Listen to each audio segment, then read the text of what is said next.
So this is Toto, and he came to us as a stray, and I think he's highly adoptable, but he keeps getting overlooked. West Highland Terrier mix? Yeah, West Highland Terrier mix. Cute little thing. Yeah, male, 4 years. You mind if I spend a little time No, with him? definitely.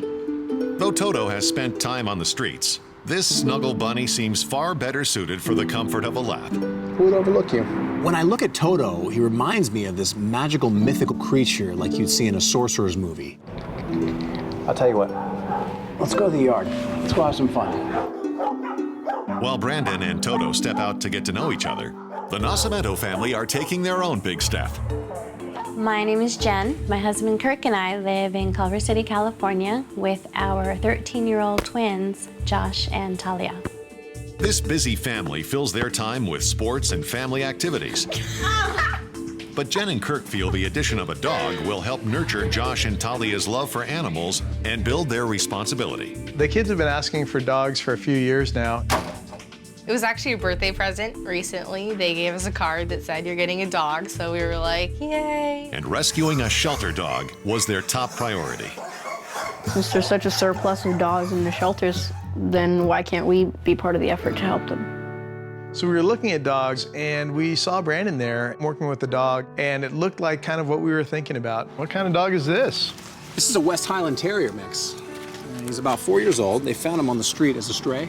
When the kids saw Toto, they were really drawn towards him right away. So he's hypoallergenic? Yeah, with this hair, he would definitely be hypoallergenic. Oh, good, because we have some allergies in the house. Oh, do you? What's his name? Yeah. Toto.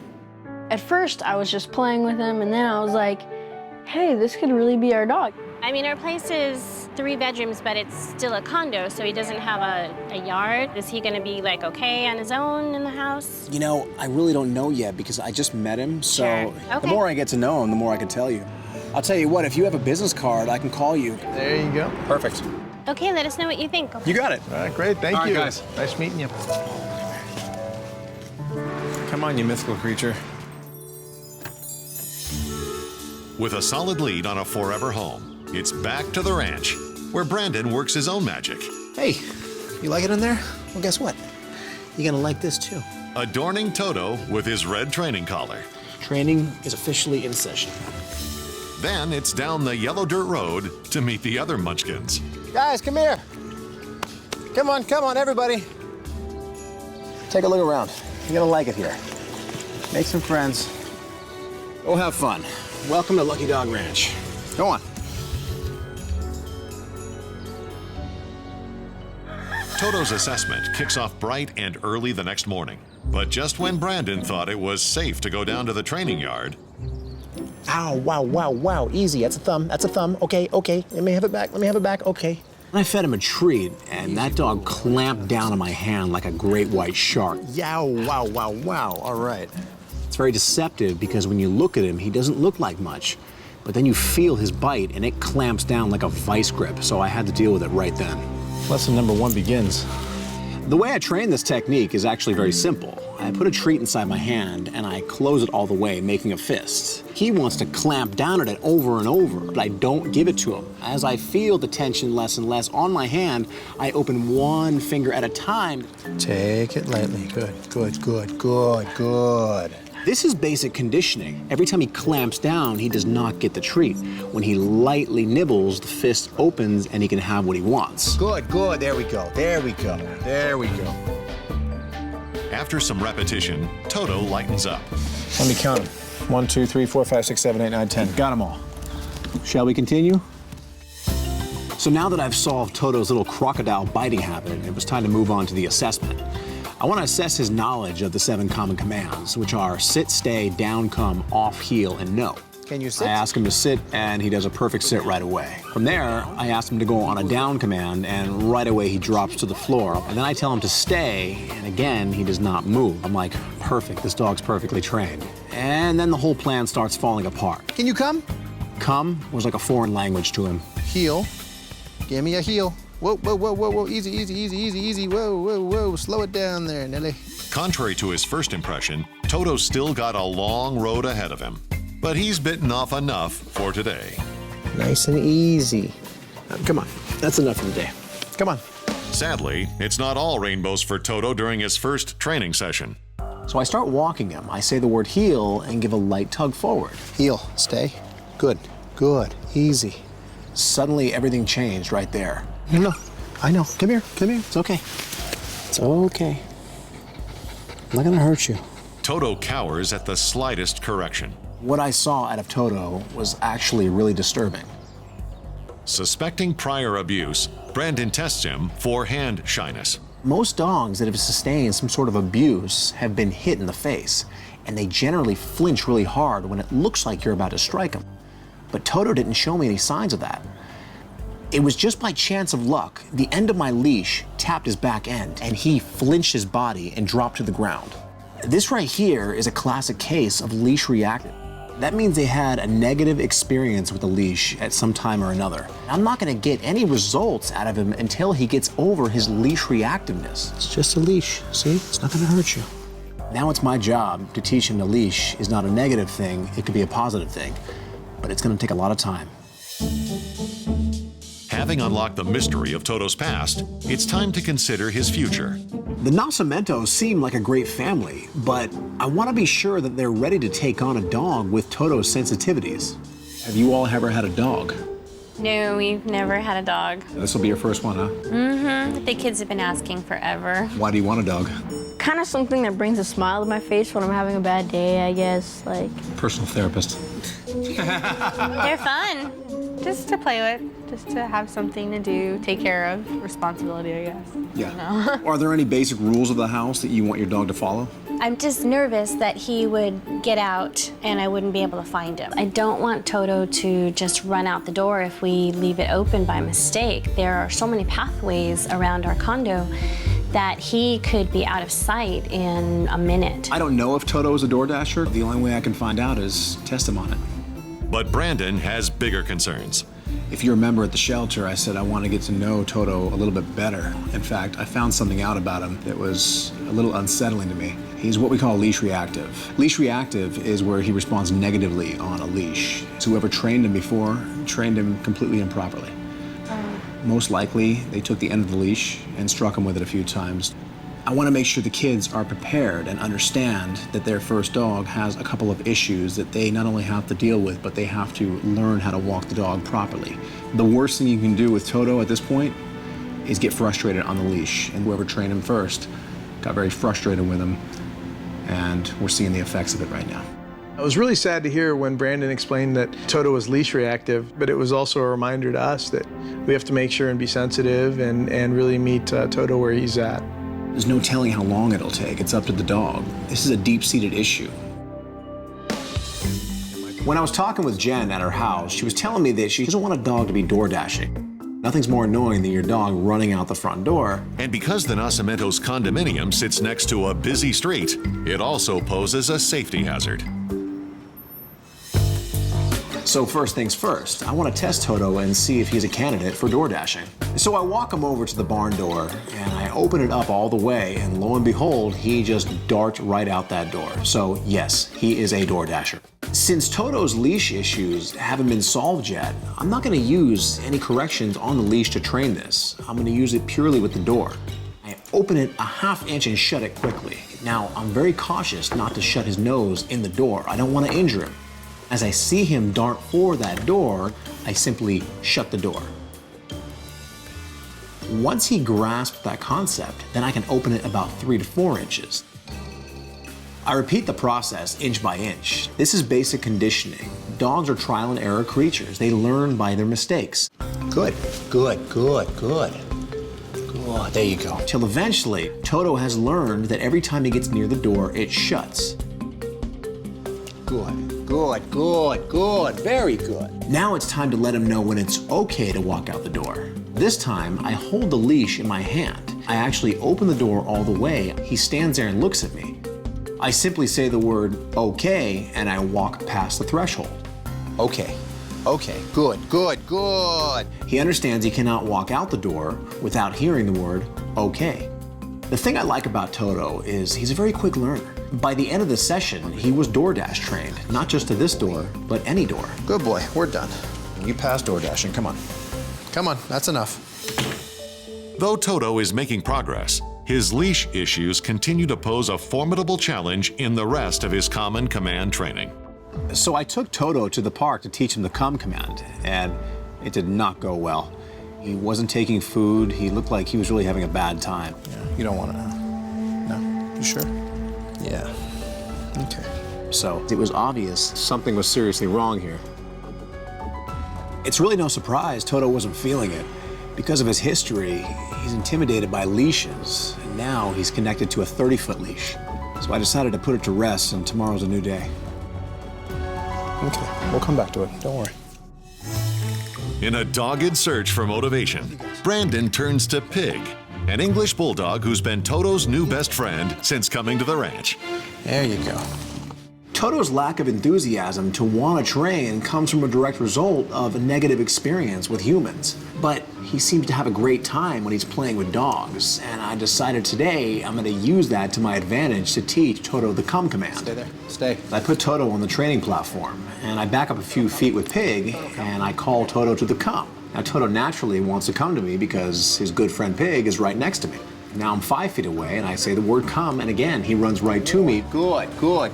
I back up 10 feet, and then 15 feet, and then 20 feet, until we reach the entire distance of the barn. Toto, come here. Come on, Toto. Come on, Speedy, all the way. Come on. Yeah, I know, move those legs. Good boy, good boy. There you go. Now every time I call him, he runs right to me because Pig has signed off on me. I had to get the stamp of approval from Pig in order to get the stamp of approval from Toto. No. Following Toto's endorsement, the rest of his common command training falls into place. Little faster, little faster. There you go. Come on. It's been a long road to get Toto over his issues with the leash. Now from what I can see, his issues have been solved, but they've been solved with me. How Toto responds to the Nascimento family is another story. One false move on their part could completely derail all the training that I did on him. Hey guys, look who's here. Toto, say hi to your new family. I was so excited. It's like finally the moment has come. I love Toto. I think he's just this cute little fuzzball. So what do you think, kids? Do you like him? Yeah. No place like home, Toto. He is home. He's part of the family. And it's just so cool that I finally get my dog. But before the adoption can be finalized, Toto and his new family must take one final step together. So remember when I visited last time and I said he had the issue on the leash? It seems to be resolved, but it's resolved with me. The final test is to see if he's okay with you. So let's go ahead and take him outside. All right. Before I had them walk Toto on the leash, I wanted to make sure they understood how much pressure to give when correcting him. Feel this? Too hard. See this? That's all you need with him. He's very leash reactive. You pull him too hard, he's gonna shut down. Let me demonstrate. Come on, Toto. You see how subtle it is? That's all you really need. After studying Brandon's technique, everyone takes turns trying to be the fastest at learning it. Say heel. Slow it down, slow it down, slow it down. Keep walking, keep walking. There you go. Now again, heel, turn clockwise. Heel, Toto. Don't look at him, don't look at him. There you go, look at me. Good. I was really impressed watching Josh and Talia to see how eager they were to learn. It made me feel proud as a mom. There we go. As the heel competition heats up, even Jen and Kirk can't resist jumping into the action. Heel, turn, look at me. Good, walk, walk, perfect. I think I was pretty good. Little looser leash. There you go. There you go. Heel, Toto. At the end of the competition, I feel like I did the best. So who do you guys think won? I think we all like to think we won, but I think it's her. Really? Good. You know who I think won? I'm gonna go with Mom. Toto. Yeah. He's the one who gets the family. Come here, Toto.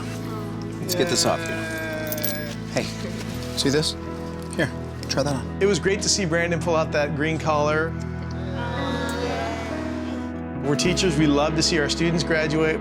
Take care of him, guys. Thank you, Brendon. Thank you for all your work. Bye, buddy. The West Valley Shelter just contacted me, and they said they have a poodle mix that's been returned to the shelter several times now. They're not exactly sure why he keeps getting returned to the shelter, but from my experience, when a dog gets returned to the shelter time after time, it starts to do a little psychological damage to the animal. 2-year-old Grover is the face of anxiety. You're the stressed out one, I heard, huh? Yeah, you're not liking it here, are you? Having been repeatedly returned to the shelter, Grover's fear of abandonment is hard to shake.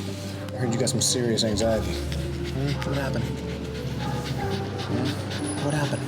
Yeah, you're stressed. You're very stressed. Come on. Let's go for a drive. I'm gonna get you out of here forever. Hello there. Here. Like all dogs at the ranch, Grover's first day starts with a red training collar. Much better. That means you're officially in training, my friend.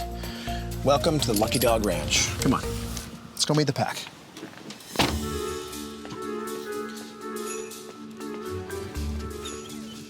Morning, morning, morning. Okay, all right, hold on. Let him in. Okay, Grover, go play. Go meet the pack. Go on. Grover will spend the next 2 weeks training at the ranch alongside Brendon. But the ultimate goal is landing a forever home. And behind the scenes, Brendon is already playing matchmaker. A few weeks ago, a woman I know named Lori reached out to me. She says she's looking for a small to medium-sized dog that's hypoallergenic. On a hunch, I sent her some pictures of Grover, and she got very excited. And if anyone is drawn to diamonds in the rough, it's Lori. I am a wholesaler in antique and estate jewelry. I work from home. I go to auctions, estate sales, deal with private customers. Having grown up with dogs, Lori now finds herself settled and ready for one of her own. Knowing that there's so many dogs that need rescuing, I felt that was the only way to go. To find her own perfect gem, Lori sought out professional assistance from Brendon. I would prefer someone that's hyperallergenic, so I don't have to worry about bringing him to client meetings because I am going to take him almost everywhere with me. Determining if Grover has what it takes to become Lori's crown jewel remains to be seen. To get a clear picture of the training Grover needs, I'll be assessing him on his knowledge of the 7 common commands: sit, stay, down, come, off, heel, and no. But in addition to playing the role of trainer, Brendon will also be playing detective. Why Grover was repeatedly returned to the shelter is still a mystery. Hopefully, he'll start showing his cards as we move forward. Surprisingly, Grover's assessment starts off promising. Right away, I put him on a sit, and he sits perfectly. Oh, good boy. That's a sit. Come here. Head down. Good, good, good. All right. Do you know a heel? Yeah, not bad. But it isn't long before Grover's true colors shine through. He can't stand being more than a couple feet away from me at any given time. Grover, come. Because of Grover's fear of abandonment, his come command is flawless. Of course you know that one. You're scared to death to be away from me. But his stay is another story. And a stay. Managing Grover's severe anxiety will be the key to his success. Even when Grover's standing right in front of me, his anxiety levels are off the charts. He's afraid I'm gonna just drop him right back off at the shelter, and history will repeat itself. So right now, this lesson is not about stay. It's about confidence. It also requires a soothing approach. I have a basic rule when I train dogs, and it's the face you show is the face that's shown right back to you. The worst thing I can do as a trainer is show anxiety in my own face. I want to lead by example. So as I train the stay command on him, I use a very calm voice. To establish control, Brendon starts off by putting him on a double leash lock-off. Stay. Instantly, his panic mode sets in. Hold on, you're really jumpy. And I just kind of stand my ground. I wait for him to stop struggling, to stop fighting. As he calms down, I give a very soft, good boy, and I give him a treat. He has to walk through this first door by himself. It's the scariest door he'll ever have to walk through. Good, just relax. Throughout the session, I saw his level of anxiety go from a 10 to a 5. You see, wasn't that easy? Grover has surpassed an essential hurdle in training, but his subsequent progress remains tethered to the past. His past history is what made him the dog he is today. The big question is, can I make him a better dog for the future? His stress level raises when he's only a foot away from me. And he showed me how bad it got whenever I was working on the computer. What are you crying about, huh? Fearing that Grover's anxiety issues may run deeper than originally suspected, Brendon enlists the help of Doggy Cam. I grab the viewing monitor and I walk outside, and no more than 10 seconds after I walk out the door, he freaks out, and he freaks out bad. Nobody wants a dog who's full of anxiety. Nobody wants to leave their house while the dog screams and freaks out. Grover is definitely one of the worst cases of separation anxiety I've ever seen at the Lucky Dog Ranch. Such heightened levels of anxiety can also be physically taxing to a dog's health. So Brendon immediately breaks into training mode. I simply walk outside with a bag of treats. All I'm doing is I'm waiting for his anxiety levels to drop down, to stop crying just for a couple seconds. And as he does, I walk back in the house and I reward him for the silence. Good boy. Over the next 2 days, Brendon expands Grover's solo time from a few seconds to a few minutes. But it's still a far cry from what it should be. My goal is to build that time to the point where I can leave for hours and not have to worry about him. Now armed with a clear picture of Grover's issues, Brendon schedules a sit-down with Lori. But when Brendon arrives, he notices his first red flag. Lori lives in an upscale apartment building. This is hardly an ideal situation for Grover. My biggest concern is his whining could be annoying to the neighbors. If I can't get this under control, it might be a bad match. So what do you do for a living? I work in my family business. We are wholesalers in antique and estate fine Perry jewelry. And do you do this at an office? I work from home, actually. You do? So it's very lucky that I get to pretty much set my schedule every day. The dog is lucky as well, because every dog loves an owner that works from home. The fact that Lori works at home, it's a huge plus, but she still needs to understand the depth of Grover's issues. The dog I'm thinking about for you, Grover, he has a really bad case of separation anxiety. You have quite a few neighbors in this building, I'm assuming, right? Yes, it's a little older crowd. So here's my issue. Separation anxiety is one of the hardest areas to tackle when it comes to training. I've made some progress so far, but it might not be enough to where I feel comfortable handing him over to you, given your situation here. I truly believe with lots of work and showing Grover love that he will hopefully get over this. So having said that, I'm gonna get back to the ranch and finish what I started, and I'll give you an update. Before I can even think of giving Grover to Lori, I need to make sure his separation anxiety is completely in check. Because Grover's anxiety training plateaued on day 1, Brendon seeks out a new approach: simple arithmetic. In the case of Grover, because his anxiety is so bad, I now have to layer different techniques on top of each other until I find the right equation to solve his issue. On top of Grover's interval training, Brendon adds a new variable. I'm going to introduce what's called the anti-anxiety shirt. It's supposed to provide comfort to the dog when you're not around. But I add a little variation to it. I want to get my scent on the anti-anxiety shirt, so I put it in my pocket for an entire day. At the end of the day, I now put it on Grover.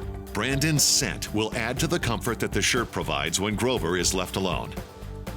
So from there, I go back to step 1, which was going outside and viewing him on the monitor. And instantly I notice he's calm much quicker and for longer periods of time.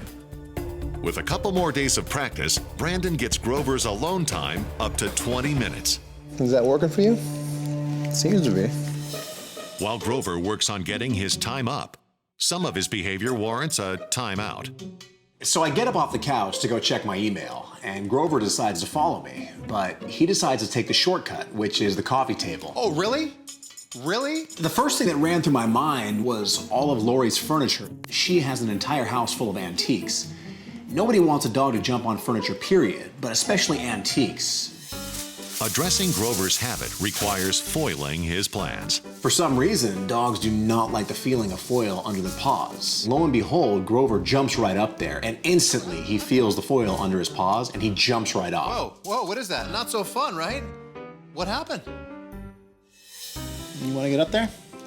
The good thing about Grover is he's a very fast learner. I removed the foil. I was luring him up there with food and anything I could, and he would not jump up. Good boy, come here. It's called the coffee table. That's for coffee, not dogs. Come on, lesson learned. But once again, his training plateaus. So far with Grover, I've done the timed anti-anxiety training, followed by the anti-anxiety shirt mixed with my scent on it. The layers are starting to stack up, and now it's time to add yet another one. For this, Brendon relies on his own voice.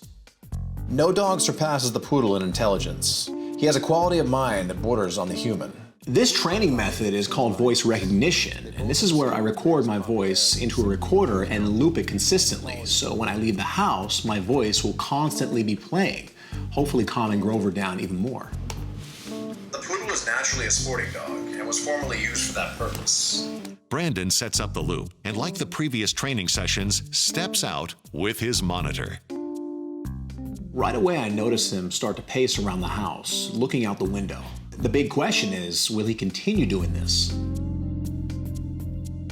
A little while later, I noticed the pacing started to slow down. He actually went over to the pile of toys and grabbed a chew, jumped on the couch. I don't see any stress out of him, any high levels of anxiety. The monitor has a microphone. I hear everything, and not so much as a peep comes out of Grover. After a couple hours, I was completely satisfied. Come here. Hey, remember me? Most dogs that have high levels of separation anxiety show you their worst in the first 10 to 15 minutes. Grover showed me his best over the course of 2 hours. So today is the big day for Grover and Lori. But before Grover gets to meet his new mom, I have one final stop for him. Grover has transformed mentally and psychologically. Now it's time for a physical transformation. Grover polishes off his training with a stylish new do. So now he's all cleaned up and looking sharp. It's time to meet his new forever mom. Hi. Hey, you. Hi there. The second Lori opened the front door, she and Grover had an instant connection. So cute. I think Grover's fabulous. I'm really excited. You want to show him his new house? Yes, let's show him his new house. Welcome home. Though it doesn't take Grover long to settle in, his placement can't be finalized until he passes one final test. I have to be certain that Lori can leave for a couple hours at a time and not have to worry about him. So the only way to find out if he's truly over the issue is we set up doggy cams here and leave your house for a couple hours and see how he does. Okay, sounds good. We set up everything at her house just like I did at the Lucky Dog Ranch. We set up the doggy cams. I put him in the anti-anxiety shirt. I played my voice on the recorder and I gave him a bully stick.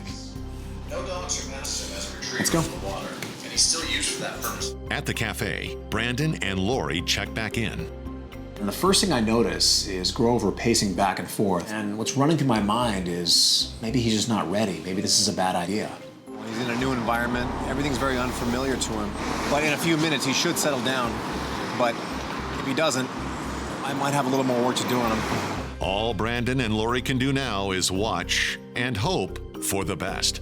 From there, he jumps on the couch. And I'm thinking to myself, what's next, the coffee table? But he doesn't jump on the coffee table. He actually lays down. The spot where he's at right now, is that where you always sit? Yes, I always kind of plunk myself right in the middle. By settling into Lori's favorite spot, Grover appears to fulfill his need for human interaction. What he's doing, he's getting familiar in your spot. That's actually a really good sign because that means he's very comfortable in your house now. I'm so happy to see that. Like, it really is so comforting to me that he seems welcome and at home and just at ease. So what do you think? Can you live with it? I think so. He's looking great.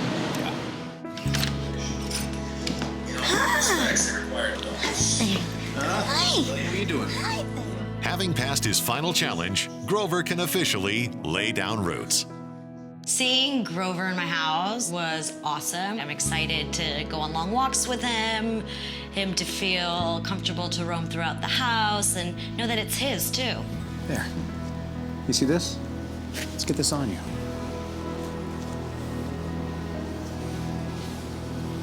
Welcome home, buddy. He's all yours.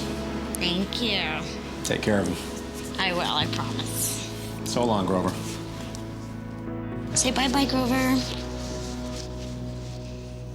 The West Valley Shelter just contacted me, and they said they have a Chihuahua and possibly Italian Greyhound mix that keeps getting overlooked time and again. They're not really sure why he keeps getting overlooked because they said he's great with other dogs, really great with people, but unfortunately, he's been sitting in that kennel for a long time now with time running out. Hi there. Oh, yeah, I know. You're excited. Yeah, you're an excited one. You're an excited one. Uh-huh. With shelters teeming with Chihuahuas, standing out from the pack can be difficult. But Junior's effervescent personality can't be denied. I know, it's exciting. It's exciting. What are you doing here, huh? Dear little Chihuahua. I know. There's too many of you in the shelter. Too many Chihuahuas in the shelter. But guess what? Today, there's one less Chihuahua. Come on. I know. It's exciting. Okay, I know. You're free. You're free. Junior appears to be the picture of health. But looks can be deceiving, so Brendon schedules a checkup. Hey, Dave, how are you? Good, how are you? Good. This is Junior. He has an appointment with Dr. Nardi. Yeah, I see you right here. Hey, Junior. Hello, Dr. Nardi. This is Junior. I just got him. Hi, Junior. He looks like he's healthy, but I want to get your opinion. Absolutely, I'll do a full exam on him. Hi. Eyes look excellent, nice and clear. Oh. All right, let's take a look in your ears. Good, one clean ear. Good, both ears are clean. Good. Good, heart and lungs sound excellent. He looks very healthy. All right, so let's take a look at his teeth. It's okay, Sweet Pea, I know you're nervous.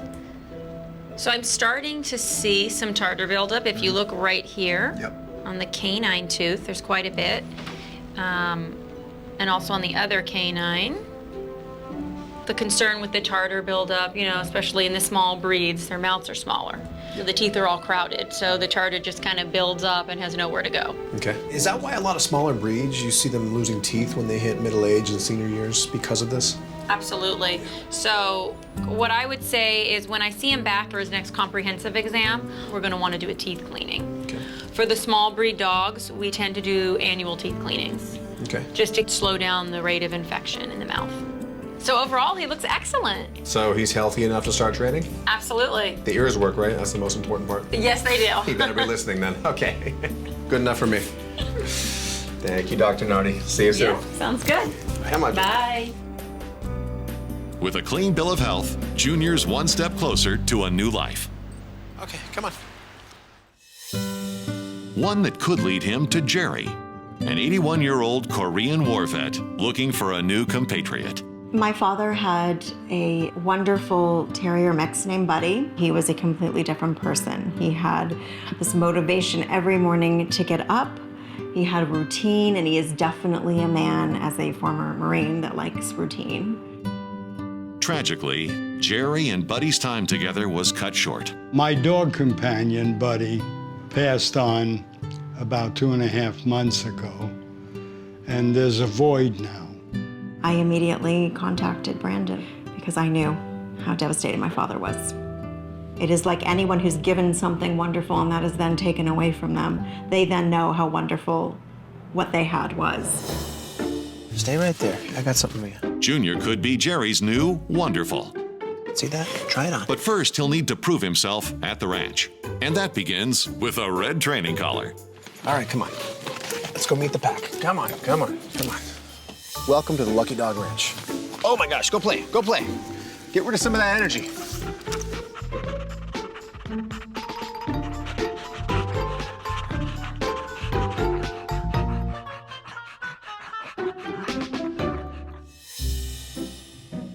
Junior's excitement spills into his first official day of training. Hey! That'll be an off. First thing I'll teach you. Well, you show me everything. Today I'm going to assess Junior's knowledge of the 7 common commands, which are sit, stay, down, come, off, heel, and no. All right. Let's see what you know. Do you stay? Well, I tell him to stay and I back off. Really? Stay? And he stays perfectly. All right. I think you were taught something. Good boy. So we're actually off to a pretty good start here. And then it all went downhill. Can you sit? Can you sit? Sit. He didn't have it, which was kind of strange because he actually has a stay command. Do you go down? I can see you do a bow. Well, we're not performing, my friend. We're not doing a stage show. Can you go down? No. No. It's safe to say that he has hardly any training, and he might be a very difficult dog to train because he has some of the highest energy I've ever seen in a dog. Brandon's secret to grounding Junior's spring-loaded energy the down command. The down command is one of the more underrated commands out there, especially for high energy dogs. This eliminates so many problems because it puts your dog in an instant park. So I put a harness on him, and to that harness I attach one leash called the anchor leash. That's attached to an eye bolt behind him. I attach a second leash to his collar. This is called the guide leash. This one gives me control. From there, I push down on the leash slightly. I'm not forcing him down, I'm simply putting a little bit of pressure to where he has two options. He can resist it or go with it. And Junior opts to go with the flow. Lie down. Good, good, there you go, that's a lie down. He's now realizing that resisting is not getting him the prize. Perfect, perfect, perfect, good boy. Easy stuff, right? What do you say we take a break? Come on. Sit. There you go. Hey, what happened to that sit? Come here, sit. There you go. It's Junior's second day at Lucky Dog Ranch, and although he's proving to be a highly intelligent student, his lack of motivation is becoming troublesome. Stay. My biggest challenge is keeping Junior interested. He'd much rather be showing off tricks than doing obedience. Brendon is sure Junior will learn the common commands. The question is, how quickly? I may have to get a little creative. While Brendon reassesses his approach, he hits the road for Calabasas. Today I'm going to meet up with Jerry and his daughter Dana to see if Jerry is a good match for Junior. Hi, Brandon. Come in, come in. Dad, Brandon's here. So Jerry, you've had a dog before, haven't you? Yeah. What was he like? He was great. He was a rescue dog. He was a very good companion. I really didn't want to have a dog at my age anymore, the responsibility. But there was a connection when I saw him. Unfortunately, he had some problems, medical. Buddy died in my arm. How long ago was this? About 2.5 months ago. And you're sure you're ready for a dog right now? Absolutely. Absolutely. Now he can't not have a dog. In the last several years, my dad, a lot of his best friends have died, and he was so down. And when he got Buddy, I remember thinking, like, this just gave him 10 more years.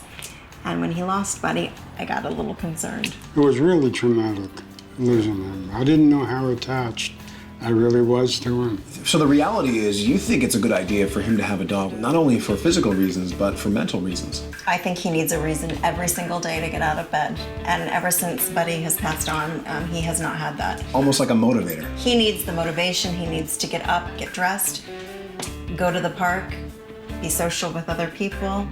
I liked everything I saw. Jerry's a great guy, but now that I know of Jerry's limitations and I do know of Junior's high energy drive, that's the only red flag that I see. But I do have a couple tricks up my sleeve that I think can work in this situation. You see, Junior's mind, he's always in trick mode. He wants to do tricks. He's like an acrobat that has that talent. But when it comes to the basic obedience, the 7 common commands, his mind doesn't want to go there. So everything clicked right there on how to train Junior. I'm gonna trick Junior into obedience. If I can keep that mind focused after I teach him a trick, in turn, I can teach him a basic common command. For the first lesson, Brendon keys in on Junior's natural instincts. Let me clear the dance floor. I noticed that he had a little jumping habit. Today, I'm gonna capitalize on that by teaching him a dance. Since Junior already has a natural ability to want to stand on his hind legs, the first step should be pretty easy, but I have to put a command to it. I hold a treat high in the air and I say, put your feet up. Right as I say that, he stands up on his hind legs. From there, I reward him. I say, good job. Come here, put your feet up. That's a good boy. Put your feet up, good. I repeat the process over and over. That's a good boy. Put the feet up. There we go. Put the feet up. Put the feet up. Good, good, good, good, good, good. There you go. Put the feet up. All I'm doing is conditioning him to a new command. Put the feet up. There you go. Good, good, good, good, good. There you go. That's a feet up. Perfect. Good.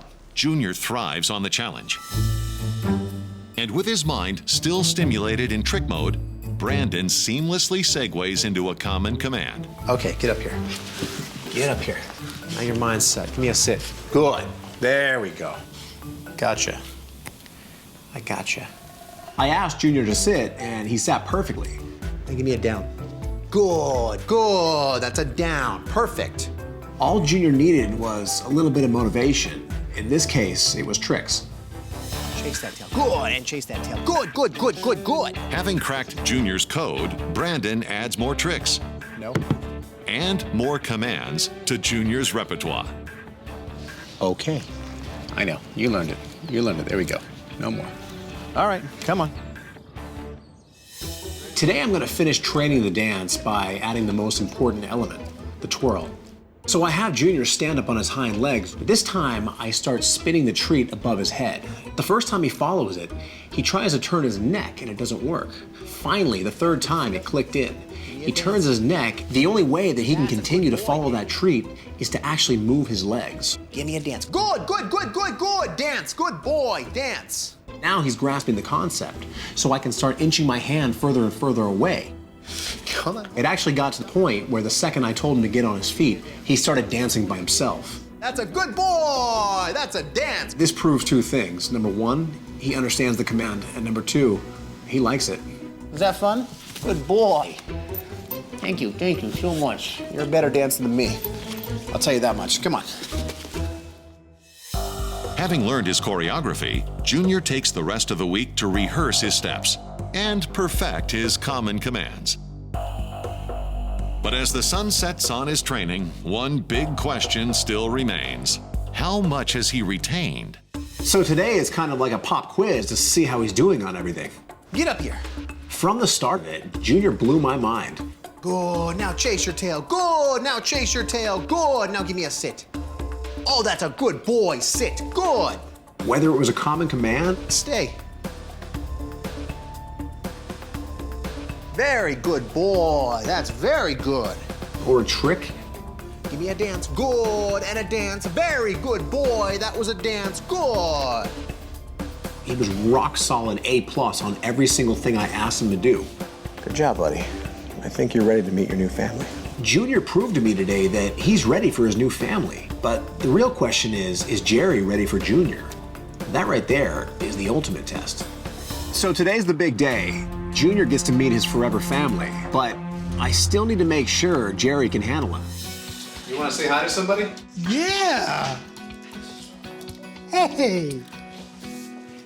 Brandon walked in with Junior and my dad's face lit up. It was a look I have not seen since he had his dog buddy. This is a pleasant surprise. The connection and the chemistry were obvious. It was an instant home run. Want a belly rub? There you go. You want a belly rub?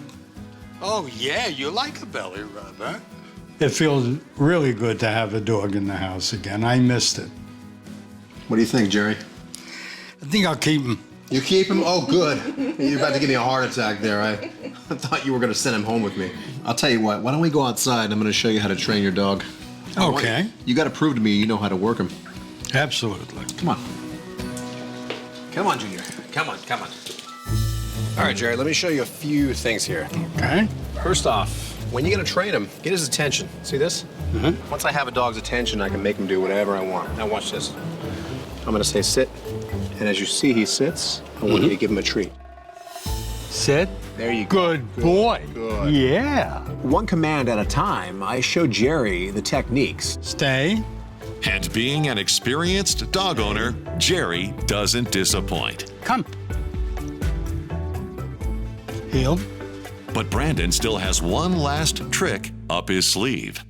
So Jerry, I know you had your concerns on the days you couldn't take Junior to the dog park about releasing his energy. So what I did for you is I trained him a couple unique ways to release energy all through training. And furthermore, it's also a fun way to show off to your friends at the VA. They'll love it. Watch this. Junior, come here. Put the feet up. Now give me a dance. Now give me a dance. There you go. Good boy. I knew that Brandon was going to go for the 7 basics, but I had no idea that he did a few other things as well. It was very surprising. Now watch this. Tell him to put your feet up. Put your feet up. There you go. Now Good, dance, Oh, there you go. dance, Go ahead, give it to him. Give it to him. dance, There you go. dance. Give it to him. Give him the treat. Give him the Okay, treat. good boy. It's comical. It makes me laugh. So I'm going to want to do it more. Well, Jerry, he's all yours. I thank you. It's a great gift. He will be well taken care of. Before I walk away, there is one more thing. Okay? Oh. And with that, Junior becomes the newest graduate of Lucky Dog Ranch. Can't thank you enough. All right, take care of him, Jerry. Thank you. Thank you very much. Thank you so Take much. care of him. So long, Junior. North Central Shelter just contacted me, and they said they have a 3-year-old Cocker Spaniel they found on the street running as a stray. They said he has cauliflower ear, most likely from a hematoma that never healed correctly, so half of his right ear is missing, which is part of the reason he's not showing well at the shelter. A lot of people look at dogs and take them at face value. They overlook personality, they overlook temperament, they overlook so many important things just because the dog has a defect. How anyone could overlook an affectionate boy like 3-year-old Poppy is unimaginable. Hey, little one. Oh, you're happy. Oh, you're very happy. Yeah, I get it. I get it. You like to wag your tail, or lack thereof. With a chance at adoption on the line, Poppy lays on the charm. I have no question whether you're sweet. We've already answered that question. So without further ado, come on. Like all dogs, Brandon's goal is to find Poppy a forever home.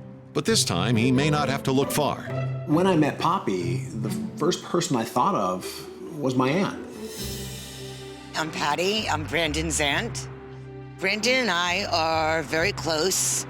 He comes to visit us in New York at least 3 to 4 times a year and stays and stays and stays. But last year's visit was overshadowed by the unthinkable. We got the news that my aunt had cancer. Right before I came back to California, I decided to leave my dog Lulu with her. That was probably the sweetest thing anyone has done. Chemo really is debilitating, and it was very helpful to have her there in bed with me, and she made me go out and walk her. Without the dog, I think she'd be in bed now. She never thought of herself. She only thought of the dog, and that's what pulled her through. Now cancer-free and on the verge of a new start in San Diego, Patti longs for a dog of her own. But she does have one stipulation. Brandon will get his dog back as soon as he finds me a dog, but until then, I keep Lulu.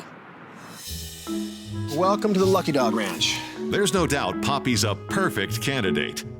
But if he wants to become part of the fam, he'll need to prove himself at the ranch. Come here. Let's do a wardrobe change. Let's get that off. Here. Try it on. Try it on. There. Gotcha. You're officially in training. I know. Wag, wag, wag. Today I'll be doing my assessment on Poppy on his 7 common commands, which are sit, stay, down, come, off, heel, and no. You like food? Oh, you do. Poppy's food drive is a good sign, but his overdrive proves problematic. First I asked Poppy to sit, and he was like a whirlwind tornado. Can you sit? Can you sit? That would be a no. You're also a jumper, and I'm assuming you don't have a down. How about a stay? Can you stay? That would be a no. It's pretty safe to say this dog has absolutely zero training, and the worst part about it is he has absolutely no concept of control. But gaining that control is only a click away. The clicker is how I'll get from point A to point B in the most effective amount of time. All I do is I click and I treat. Look at that. Now Poppy grasps the concept that every time he hears this clicker, it means there's a treat right after it. Now I lock him from the back and lock him from the front. He can't move left, right, forward, or back. Well, I see him struggling as I'm holding him on the leash. All I'm doing is I'm waiting for that struggle to stop for a split second. Once it does, I click and I treat. Now I'm building the time. 3 seconds leads to 5 seconds, leads to 10 seconds. He's starting to grasp the concept that the more still and more calm that he is, the more he gets rewarded. There you go.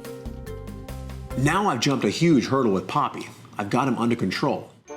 So I teach him a sit, which in the assessment, he had no idea what I was talking about. Give me a sit.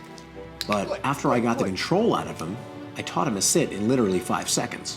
What happens? You'll learn something. You'll learn something. Trust me, it's gonna happen time and again around here. Come on. It's safe to say that Poppy has a huge appetite. So today I'm gonna train Poppy on a command that he's obviously never heard in his life, the no. So I hop him up to the training platform. I put a treat about a foot away from him and he lunged at it so quick he got it and I had to fish it out of his mouth. You think you're slick? So now it's 1-0 dog. So I'm off to a bad start. So once again, I place the treat about a foot away from him. And As he lunges for it, I tap the top of the platform. The sound is meant to do two things. It's meant to discourage him and take him off guard for a second. Okay. Now the score is even. Dog and dog trainer, 1-1. Now he's starting to grasp the concept, so I split the difference. This time he doesn't lunge for the treat. I don't have to hit the platform this time. I keep repeating the process until the treat is eventually right under his chin. No. Now that he fully grasped the concept, I take a handful of treats and spread them out right in front of him under his chin and say the word no. He simply respects the command. Okay, good, good, good, all right. All right, that's enough. Satisfied with Poppy's progress, Brendon heads to San Diego to share his good news with Patti. Today I'm gonna go visit my aunt at the hotel she's staying at while her house gets the finishing touches put on it. Hi, sweetie. How are you? Hi, honey. How are you? How was the trip? Good, good. I gotta say, it was really great to see my aunt smile for the first time in a long time. How you feeling? I feel good. She went through a very hard period in the last year, and what truly brought her through it was Lulu. Where's my dog? Good question. I was really hoping that she would have Lulu there at the breakfast table, but lo and behold, she's keeping her hostage. You'll get her when I get a dog. You know, I found you a dog. You did? Yeah, I found you a Cocker Spaniel. You did? I did. Would you have a picture of him? I do. Oh, he's so cute. Oh, what a face. When can I have him? When he's trained and the house is ready. When she emailed me pictures of the house, one thing that raised a big red flag was the pool in the backyard. And you're gonna teach him how to swim? Not about teaching him how to swim. It's about teaching him where the exit of the pool is. The big question is, are you gonna hand my dog over so easily? We'll see. It's time to head back to the ranch and finish training Poppy, because the faster I train Poppy, the faster I get my dog back. So today I'll be teaching Poppy the basic fundamentals of pool training and where the exits are. I'll be using a friend's pool. So I fit him up in a harness and hook him to a lunge line. This is for safety. Safety comes first above all. Next step in the process is show him where the steps are. And the way I do this is I put treats on the outside of the steps, still on dry concrete. This teaches him that this is an area that he can consistently go to find the reward. Good, good, good. Get it, good, good. I know. Now he knows where the treats are.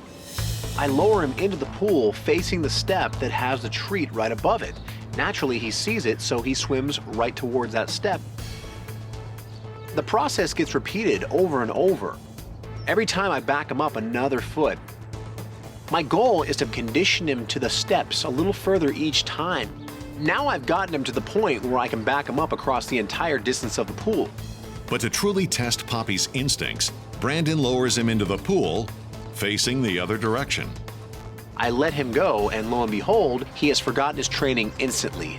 He swims to the nearest wall, not near the steps. And as he hits that wall, the panic mode kicks in.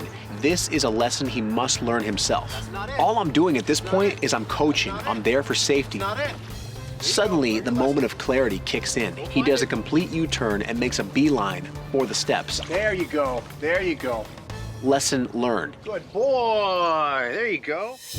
But after a morning in the pool, it's not just Poppy's feet that are getting wet. So is his appetite. I was eating lunch in the kitchen when Poppy started jumping all over the place. Hey, off, you know that.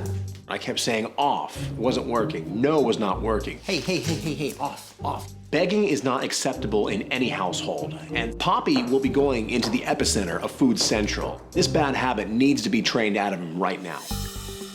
So the way I train this is I get a large platform with an eye bolt connected in it. I know, what is it? What is it?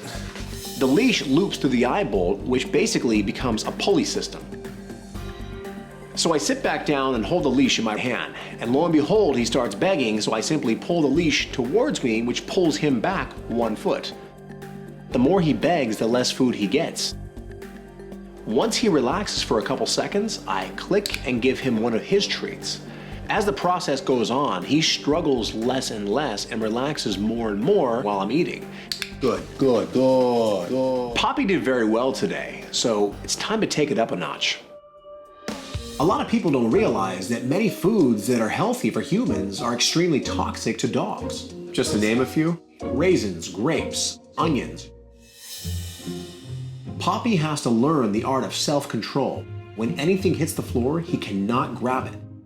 The only places he can ever eat food from are either a hand or his own bowl. I simply drop a piece of onion on the floor next to my foot, and as Poppy goes for it, I stomp on the floor. It startles him. You don't want that, trust me. So once he backed up and settled down for a couple seconds, I fed him a treat from my hand. Okay. Next, we moved on to the grapes.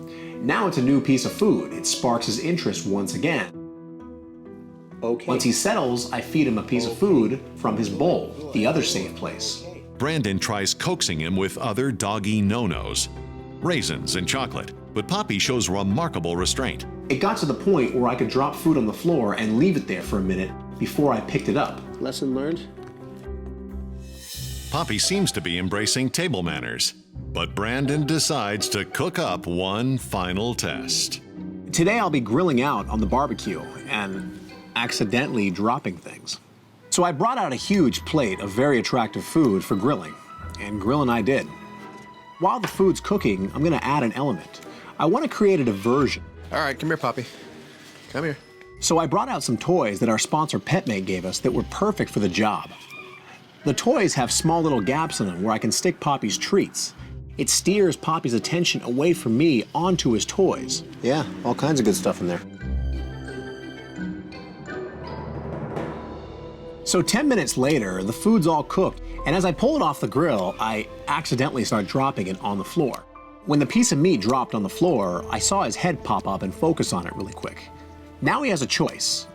He opted to focus back on his own toys and treats, leaving my food alone. Brendon tries enticing him a few more times. Poppy doesn't even take notice. The diversion is working.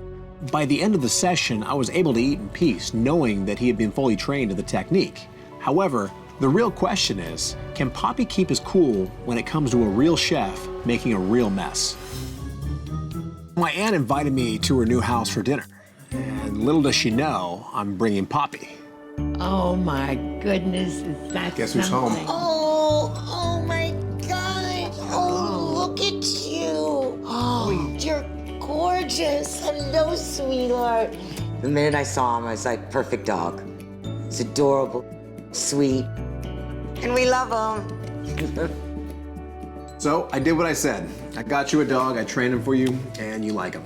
So where's my dog? I love him, but I noticed the red collar instead of the green collar. Before he gets his green collar, there's a couple more things I want to test him on here at the house. Okay, we'll do that, and then you can get your dog back. Deal, come on, let's do it. All right, let's go. Brendon and Poppy hit the pool deck for his first challenge. The good thing about Patty's pool is one side is one big, huge exit. At first, Poppy glides through his test, but it isn't long before he gets in over his head. Poppy put himself in a situation where he panicked for a moment. See, you can't get out there. Not happening. Figure it out. Figure it out. Good, there you go, good. And just like that, he does a U-turn, he corrects himself. He learned from his mistake once again. Good, all the way out, look at that. See, that's the only place to come out, right there. The pool was the easy part. Now comes the real challenge. Well, how'd he do? Well, he's pool trained, so now let's see if he's beg trained. Go ahead and keep cooking. Okay. Don't give in to his puppy eyes. So as Patty starts cooking, things naturally start dropping. And Poppy sits there and looks at it, does not go for it. Not only did he not beg for the food, but he didn't go for it when he hit the floor. So I was so impressed, I decided to graduate him to a green collar. Welcome to the family. Now that dinner is officially served, one last family member joins the party. Oh, there you are. What are you doing? What are you doing, huh? Lulu might be a small dog, but there was a big gap in my life. I missed you, little girl. I see you found Lulu. I hope you spoiled her as much as I do. I did, probably even more so. She's been my little angel. I'm gonna miss Lulu a lot. A deal's a deal. Thanks for taking care of her. She took care of me. I just got contacted by the West Valley Shelter, and they said they have a 6-month-old Chihuahua-Dachshund mix they found roaming the streets as a stray. They said he's extremely timid of just about everything, and unfortunately, timid dogs constantly get overlooked because they don't plant their face against the fence much like an outgoing dog would. Timid dogs generally stay back in the corner, hiding in the shadows. And 6-month-old Groot is content to do just that. Hey, little guy. Why are you shaking? Come here. Don't be scared. Come here. I'm not gonna hurt you. Come here. Let's do this slowly. Come here. Earning Groot's trust requires a gentle touch. There. Step 1 complete. Guess what step 2 is? Let's get you out of here. Come on.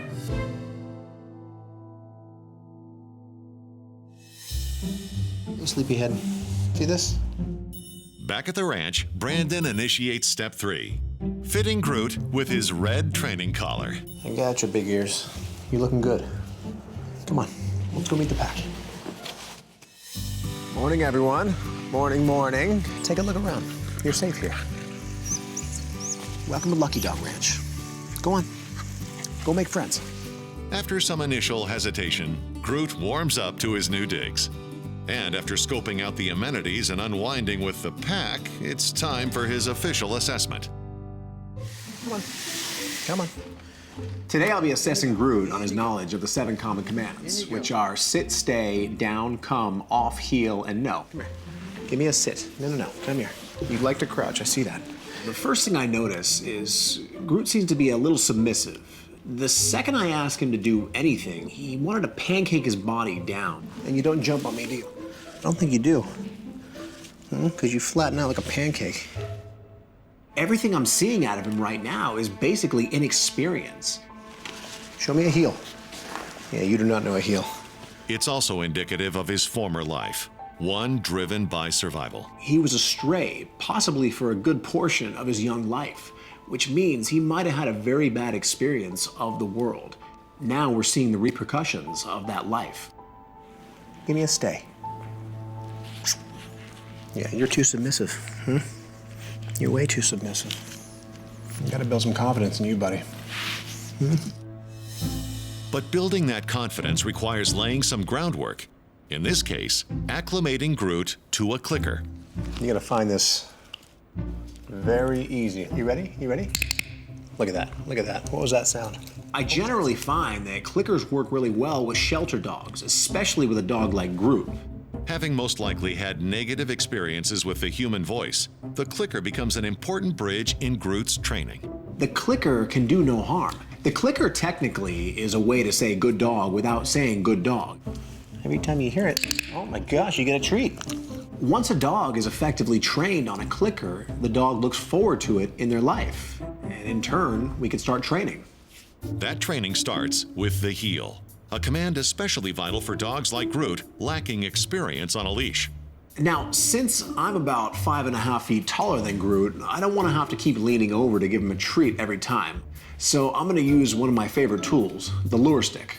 I can treat him as he's walking, effectively teaching him the heel command more smoothly. Just a normal walk. But Groot prefers the snatch and go technique. Nope, that's not going to do it. Just walk. Nope, that's not normal either. A lot of stray dogs take food like this because stray dogs in general have to fight for food. They don't get fed in the bowl at 5 o'clock every day. Guarantee Groot came from that lifestyle. And making the transition to a home requires manners. He's learned through trial and error. If he fights for food, he gets it. Where now he's living in a world where when he doesn't fight for food, he'll get it. Brendon anchors Groot with a double leash lock-off, rewarding him only when he shows control. No lunging, yeah, I know. There you go. Good, good, good. Okay, look at that. Much better, right? Good. But even though Groot makes headway on his lunging habit, he still lacks confidence on a leash. He only wants to take 2 or 3 steps before he shuts down. In fact, the longer we were working on this, the fewer steps he was taking. So from there, I decided to simply end the session. I'm not going to force him to do anything that he's not confident with yet. I get it. All right. It's time to change my tactics and make a new plan. I've been emailing back and forth with a couple, Desiree and Toby, and it seems like they'd be a great fit for Groot, but the only way to know for sure is get him to the ranch and get to know him a little better. My name is Desiree. Me and my husband Toby live in Westlake Village with our dog Chaka. Chaka is basically like my baby. I'm mommy, and then like Toby is daddy. Desiree is infatuated with dogs. She treats them as they are her kids. So who's this little guy? This is Chaka. And what's he like? Chaka is very playful. He loves other dogs, and he basically just wants to play with everyone he sees. He's much more of a type A personality. So why exactly do you want another dog right now? We just recently moved out. Our previous roommates had 2 animals and 2 kids. And so now that we're moved out, he doesn't have that type of interaction. Chaka being socially dependent, it gets to a point to where when we leave home, he cries and cries, and there's no satisfying him. So we feel that getting another family member will help remedy that. Yeah, and he's so happy, like when we take him to the dog park. Like he would live at the dog park if he could, because he just has so much fun there. And so, I mean, seeing how he is there, it'd be good to have that for him at home all the time. Are you both really active with him? Absolutely. Yeah, we try to do something, you know, at least every weekend: hiking, beach, dog park. Date nights as well. You know, we'll take them and we'll sit To, on like, the patio. Yeah. Yeah, exactly. So I assume if you got a new dog in the mix, you'd incorporate him in these activities. Oh, absolutely. Absolutely, yeah. Well, I gotta say, the dog that I do have in mind for both of you, he does fit your profile of exactly what you're looking for. The only problem is he's still a work in progress. He's a little bit timid and he lacks a lot of confidence. There's no telling how long the training is gonna take from here on out. It might take a few more days, it might take a few weeks. It's all up to him. But the thing I do want to find out right now is, will Groot and Chaka get along? Having a male and female dog together generally increases your odds that they're gonna get along. 2 males can be a little tricky. So as you can see, he's a work in progress. So we got a long way to go. Go ahead and release Chaka. Suddenly, Groot came out of his shell, completely out. They were like 2 peas in a pod. I'd never seen a brotherhood form so quickly. I've never seen Groot like this. What do you think, Groot? I've never seen a dog play with Chaka like this. When I saw that, that's what gave me the idea of how I was going to train Groot. Let me ask you something. Would you be opposed to Chaka staying here for a few days at the ranch? It's for Groot's training. If you could leave him here, it'd be perfect. I immediately was thinking, no, I can't let Chaka go, but I know that when it comes down to it, it'll be better for Chaka, it'll be better for Groot, and it'll probably actually be good for me to like let go of some of my separation anxiety issues with him. I think they're gonna keep each other busy for a few days. Yeah, I don't agree. think he's gonna mind that we're leaving him. All right, I'll walk you guys out. All right, great. Both you guys, come on. To take advantage of Chaka's influence, Brendon relies on a simple game of follow the leader. Move those little legs. There you go, there you go. A technique known as daisy chaining. The daisy chain is where I tether them together on about a 2-foot leash. Anywhere Chaka goes, Groot has to follow Chaka. Follow his lead, trust me. In this case, I train Chaka, and in turn, Chaka trains Groot. Trust me, he knows what he's doing. See? The second I hooked them up together, there was absolutely no resistance. Chaka was walking all over the place as if he didn't even notice that Groot was daisy chained to him. And Groot relishes his wingman status. If Groot sees that Chaka is okay with something, most likely Groot will be okay with it too. Good boy, Chaka. Good. Show him what to do. There you go. Now he has a big brother to look up to. Trust me, he'll teach you a lot more than I can right now. And over the next few days, Chaka does just that. Everything Chaka did, Groot followed. Whether it was walking, training, eating, sleeping. This was slowly building Groot's confidence and eliminating any reservations he might have had before. Before long, this dynamic duo is navigating life at the ranch in perfect synchronicity. But extending that bond to social situations is equally important. Toby and Desiree, they want to be able to bring their dog everywhere, whether it's to the mall, to the bookstore, or even to go eat. So today I'm going to a restaurant to acclimate Groot to that type of environment. Come on, this way, come on. Good. It's an intimidating setting fraught with swinging doors, sliding chairs, and crowds of people. But remarkably, Groot keeps his cool, a testament to Chaka. All the things that would have scared him before didn't even faze him now. Are you bred 2 pets? He's learning to face his fears. He's showing a lot of progress, but he's still daisy-chained to Chaka. The big question is, how will he do on his own? Come here. Give me a sit. There you go. That's a sit. No more pancaking. No more pancaking. We're over those days. Over and over, he sat like a champion. What happened, huh? You got some courage. From there, I went to the down command. Give me a down. All the way. Good. There you go. That's a down. That's a down. Good. Next, I went ahead to the heel command. This was a command that I had a lot of problems with the first time I tried training it. Now when I said the word heel, he was front row and center. There you go, good. That's a heel. When I saw that, it told me that Chaka had done his job. Stay. Chaka's influence is immediately felt with all 7 common commands. But would it translate to social situations? Today I'm going back to the same restaurant to see how Groot reacts to situations without the help of Chaka. When we first walked in, he was a little bit hesitant. Come on, hey, come on. All the way, all the way. 2 things ran through my mind. One was, maybe he's just not ready yet. And the second was, maybe the technique just doesn't work on him. But then he worked through his own anxiety and got through it.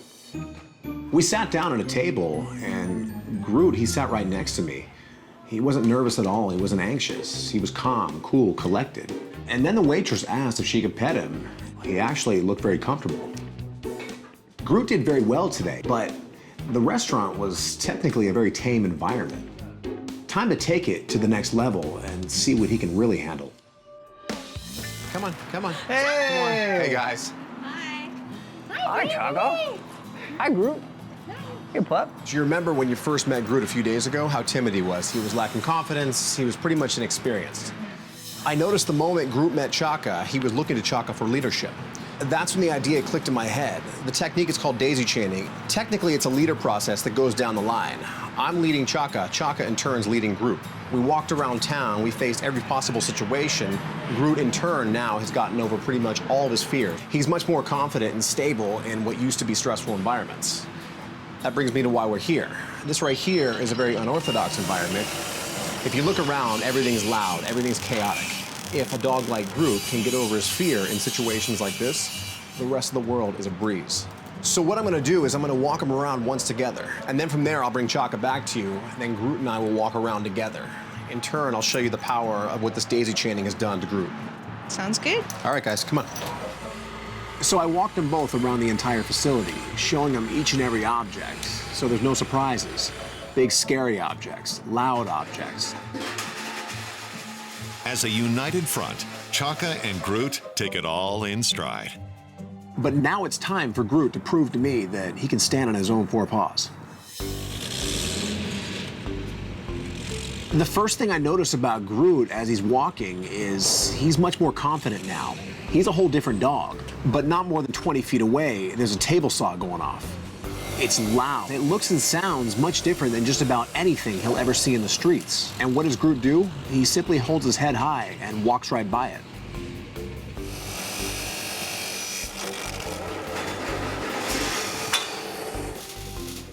I was stunned that Groot was able to walk around all by himself. It was kind of like a father moment there. It was like, yes, that's my boy. Right. Good job, Groot. Not bad for a little guy, huh? Yeah. I'm proud of Groot, but I'm also proud of Chaka being able to take him under his wing and kind of mentor him. Oh, kisses. With Groot having passed his ultimate test, this band of brothers is officially tethered for life. Here, do you want that? Yay, good job. Good job. This is all yours. Oh, thank you. Oh, that's good. You got a new brother. Is your brother? I'm so excited to bring Groot home, and I think he'll have a wonderful life. The West LA shelter just contacted me. They said they found a 1-year-old Lhasa Apso mix roaming the streets as a stray. They said he was in really bad shape when they found him, covered in grease and oil, knotted up hair. Technically, all this dog really needs is a grooming, some training, and a little bit of TLC. So I'm gonna go down there and rescue him and see what I can do for him. 1-year-old Stark is itching for a second chance. Well, does that feel good? Yeah. Itches always feel good when you're not groomed, huh? Having spent his short life scavenging for food and hiding under cars, Stark's coat is a sad reflection of his days on the streets. Nice and knotted up. We got little dreadlocks everywhere. Huh? What do you say? Stark is a great dog, but he's in really rough shape. So before I take him to the ranch, I want to make sure he's 100% healthy and ready for training. That starts with a visit to Banfield. Hey, good morning, Brandon. Hey, Dave, how are you? Great, how are you? Good, good. This is Stark. He has an appointment with Dr. Nardi. All right. Hello. Hello, Dr. Nardi. Nice to see you. Good to see you again. Hi, this must be Stark. This is Stark. Wow, he's very cute. He's very cute. So, work your magic. Tell me if he's healthy. Sure, no problem. Let's take a look at you. A little teddy bear. Hi. Good, eyes are clear. Good, his ears are clean. Belly feels excellent. Heart and lungs sound excellent. I think he looks really healthy. Good. So, what questions did you have for me today? I would just love to find out what he is. The shelter had him labeled as a Lhasa Apso mix. But Okay. what do you think he is? Honestly, what I think we should do is it may be worthwhile to do a DNA test. We do a wisdom panel here. The test itself tests for over 200 breeds. So I think we should do that, and then we can figure out what he is. How long does that take? Usually 3 to 4 weeks to get the results. And what's the process? I'll take him back, we'll get a sample from him, and then we'll send it off to the lab. Dave will give you a call when the results are in, and then I'll have you come back in the office and we can go over them together. Perfect. Having passed his health exam, there's only one more stop. Hi, Brandon. How are ya? I'm good. I saw you on the books today and thought, what's he bringing me now? Well, I'm bringing you a very dirty dog. He is obviously covered in grease. If you look closely, he's got flea, dirt, and debris just caked between every. Thick with fleas. Yeah, look at that. Is that sap? Looks like it. It's pretty bad. Can you do something with him? Yeah. He's pretty cute already, though. All right, we'll make him look like $1 million, and I will be back soon. Best. I'll give you a call as soon as we're done. We get the fun part.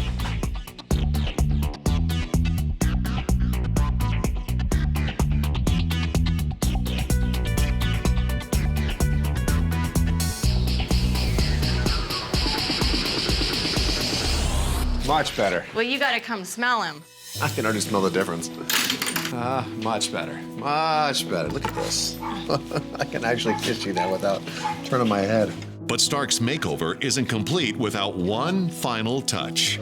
A red training collar. There, gotcha. Huh? Thank you, Brandon. So much. All right, let him in. Welcome to Lucky Dog Ranch. Hold on. Hold on. All right, there. You're free. Go play. As Stark gets to know his Lucky Dog family, Nikki and Vin are settling into their own domestic bliss in Lakewood, California. Vin and I both met in PT school. We are both physical therapists. Now we've been engaged for about 2 years. We just bought a house, we got our careers rolling, and a dog just seems like the perfect next step. It's no surprise this nurturing couple has their sights set on a shelter dog. There are a ton of dogs out there who don't have a home, and we would love to be the ones to help rescue one. I'm confident that Brandon knows what kind of dog we want, and he'll find the right fit for us. Come on, this way. Stark could be the bundle of joy Nikki and Vin are looking for. But first, he'll need to pass Obedience 101. Welcome to class. Today I'll be assessing Stark on his knowledge of the 7 common commands, which are sit, stay, down, come, off, heel, and no. What do you know? Whoa, all right, you don't have an off. It doesn't take long for Stark to reveal his true colors. Trying to control Stark is a lot like trying to catch a balloon when you release it and it loses all of its air and it just goes wee. Yeah, that's him. How about a stay? That would be a no. And a down. That would be a no. I think it's safe to say that you are not trained whatsoever. So at this point, I'd seen enough. Time for a little lesson in control. The way I do this is with the double leash lock-off technique. There's 2 collars and 2 leashes. So now when I simply pull the front collar, it straightens his body out. Just relax. Just relax. For there, I'm waiting for him to stop. I'm waiting for him to become under control. The moment he stops, I treat. You gotta relax. But the road to discipline is paved in objections. It's not gonna get it. Nope. That's not gonna get it. All you have to do is calm down for 5 seconds. You're almost there. Look at that. Look at that. Look at that. Look at that. Good, good, good. See what happens? Let's see you do that again. Look at that. Good, good, good. That's a sit. That's what I want to see right there. Everything I teach Stark, I have to put in overtime because his bad habits are so ingrained into his system that they're completely normal to him. Down. Luckily for Brendon, persistence is paying off. Good. There you go. That's a good boy. All right, come on. Get up there. Get up there. Next up, the stay. Watch this. The first step in this process, acclimating Stark to a clicker. It's just like saying the word good without saying anything at all. You simply click and treat. It's all positive. Now Brendon begins the stay at point blank range. Here's all I want you to do. You don't move. I say stay. Just don't move. Stay. Good, good. That's a stay. That's a stay. After a few times of doing this, I now back off a little more. Now I'm about a foot or two away, and I repeat the process. Good, good, good, good. The secret to this technique right now is baby steps. I'm waiting for him to calm down just for a split second, and then I reward him. That split second turns into a few more seconds after he gets conditioned. Now I can have him stay when I'm close or far away. Good, there you go. With Stark's training clicking right along, Brendon takes the time to schedule a home visit with Nikki and Van. Hey there. Hey. Good to finally meet you. Nice to meet you. The moment I walk in the house, the first thing I thought was, what a gorgeous house, great neighborhood, and the couple as nice as can be. You ever had a dog? We have, both of us have. Yeah, I had one when I was 11, so that was a while ago. What kind of dog? Mixed terrier. I really miss him. Yeah. And I had a dog a few years ago. He passed away. He was a Maltese. I loved him too, and so we've always grown up with dogs. Yeah. So why now? Why do you want a dog suddenly? We just got engaged. We just bought a house, and we feel like a dog would be like the next step. And our house is actually set for a dog. We have dog bowls built into our kitchen. We have a doggy door and a great big backyard that a dog would love to run around in. So in a perfect world, what kind of dog would you like? Well, we want a small, medium dog, active, you know. Likes to get along with kids. Yeah. They want something good with kids, good with dogs. Basically everything that fits Stark's profile. So is there any specific things that you'd want your dog to do? Well, actually, so since we are getting married in a few months, we would love for him to be a part of the wedding, but we just don't really know how. Let me ponder that one for a bit. Okay. In the meantime, do you mind if we just take a look around the rest of your house? Yeah, sure, definitely. This is all built in? Yeah. The house is actually perfect for dogs. Love it. Love it. The backyard was absolutely beautiful. So I do have a dog in mind for both of you. His name is Stark. He does fit the profile of exactly what you're looking for. He's actually back at the ranch right now, so I'm gonna get back to training him. So I'll be in touch. Okay, sounds great. Stark marches to the beat of his own drum. Watch this. You ready? Just as I think he's under control, he completely fools me and regresses. We've already gone over this. I know, old habits never die. It's a tedious process, but Brendon's patience has paid off. Good, see, that's a heel. Today, a new challenge awaits. Today I'm gonna be teaching Stark the no command. So I hop him up on the training platform connected to a leash, and I take a treat out and put it right in front of him. Every time he gets near it, I simply tap the platform, startling him, making him back away from the treat. But Stark is unwilling to take no for an answer. He's basically strategizing how he's gonna get this treat. Just slow it down. Now it's a battle of wills. Who will give up first, me or him? Doesn't work. Not working, sorry. He was barking at me, protesting. He was trying every single thing possible. Kissing me is not gonna get it. It was so funny, but he still wasn't getting the treat. You can try every little angle. I'm not gonna let you have it. And then out of nowhere, he relaxed for 2 seconds. Okay. See? All that protesting for nothing. Today, he learned a vital lesson. He not only learned the no command, but he also learned how to relax. Enough of the protesting. Come on. Brendon's getting results in more ways than one. How are you? Good. So I understand you know exactly what he is. Shock me. You are the father.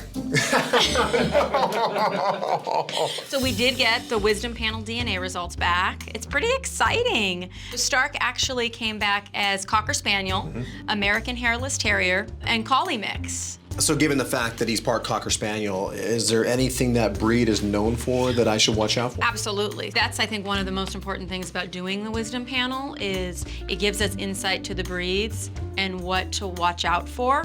So with Cocker Spaniels, we'll want to watch for ear infections, allergies, skin diseases. So I think it's going to help us a lot in maintaining the health of them. Should I be changing my training regimen at all because of that? No, not at all. I mean, I think he's an excellent candidate for the training you're doing with him. Perfect. Thanks for everything. Yeah. See you guys soon. Bye, Brendon. After 3 intensive weeks of obedience training, the grudge match between Brendon and 1-year-old Stark is officially coming to an end, with Brendon emerging victorious. Now it's time to ring in the fun. When I went to go see Nikki and Vin, they expressed a lot of interest in having Stark be part of their wedding. Well, I actually have the perfect idea. I'm gonna train him to be the ring bearer. That means training Stark to walk down the aisle to a spot on the altar. In this case, a wooden circle 2 feet in diameter. Look it, hit your spot. So I start off the training with putting a treat right on the spot. And naturally, he walks right up to it. And as his feet are on the spot, I click to let him know what he did was right. He starts to make the connection that every time he hits that spot, the treat will come. Hit the spot. Now I need to add more distance to the training. All the way. Good, good, good. There you go. Perfect. Good. He's coming from a few feet away, which turns into about 4 or 5 feet, which turns into about 6 or 8 feet. Now that Stark understands the theory of the spot, it's time to take it to the next level and teach him to send. Sending Stark to the spot from a distance is a much more advanced move. So I have Stark standing right in front of me, and I simply take a treat and put it on the spot, and I say, go to your spot. And naturally, he walks on the spot and grabs the treat. Over the next few days, I slowly conditioned him a little more each day, sending him to the spot from a further distance. Eventually, Stark hits his spot from over 50 feet away. Good, nice. There you go, very good. But distance isn't his only obstacle. Often an outfit can be the difference between a trick going right and a trick going wrong. So the way I fit the dog in the outfit is vital. I take the tux and simply slide it over his head. As I do that, I click and treat right away.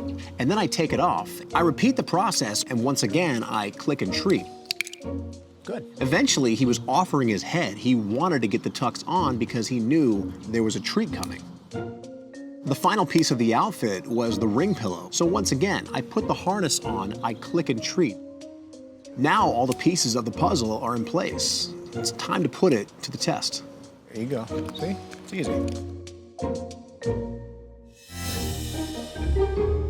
After 3 weeks of training, 1-year-old Stark is ready for the ultimate commitment, a forever home.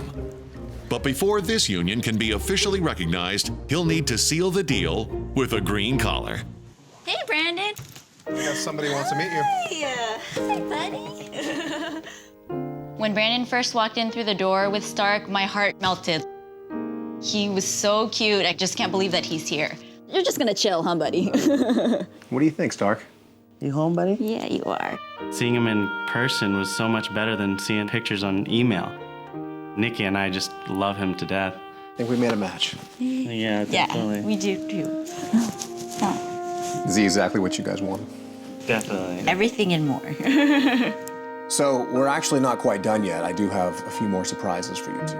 When Brendon said he had another surprise in store for us, I was kind of skeptical and wondering what he was up to. So you both wanted to know how Stark could be involved in the wedding. Yeah.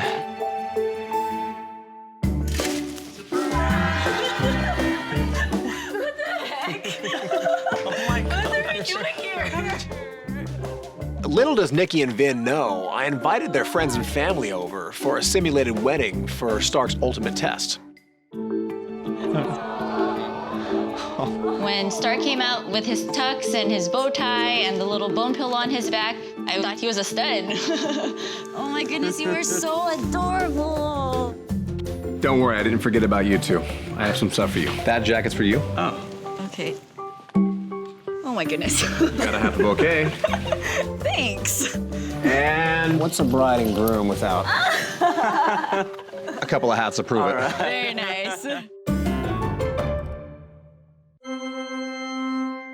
Ladies and gentlemen, we are gathered here today to join Nikki, Vin, and Stark in union. If Stark passes the test, he will officially become a family member and be the ring bearer in their upcoming nuptials. The mood is set, everyone's watching and waiting. Then the moment of truth. Then I said the words. Go to your spot. And he walked just a few feet and turned around and looked at me. And I'm like, don't even think about it, buddy. Hit your spot. He runs down the aisle, jumps on his spot, turns around, looks at me with a big smile on his face. Good job, Stark. Seeing him go down the aisle as a ring bearer, I can't wait till our wedding. Good job, buddy. So what do you guys think? He's ready for your wedding?